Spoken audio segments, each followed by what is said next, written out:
तर आज आपण पडवळाची भाजी बनवणार आहोत. त्यासाठी असं मस्त स्वच्छ धुवून असं पडवळ कापलेलं आहे. करत आहे त्याच्यात नाही का सगळी बी अशी काढून घ्यायची. काढून घेतलं ना की कडू लागत नाही भाजी. त्यामुळं त्याच्यात सर्व अशी बिया असं आपण काढून घ्यायची आहे.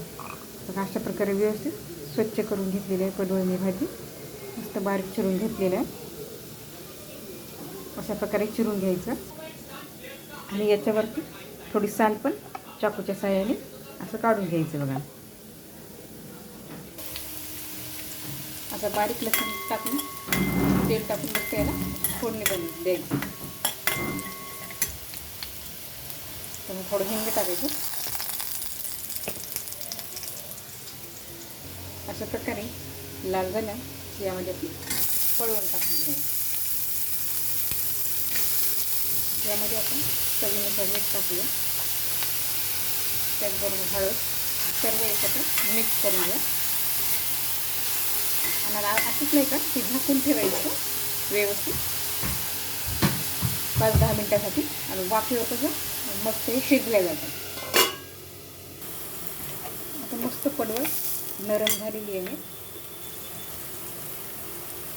तर यामध्ये आवडीनुसार थोडं लाल तिखट, त्याचबरोबर गरम मसाला अर्धा चमचा, मस्त व्यवस्थित सगळं मिक्स करायचं. थोडं लाल तिखट नाही का परत द्यायचं. यामध्ये थोडं अर्धा कप नाही का वाटी पाणी टाकायचं.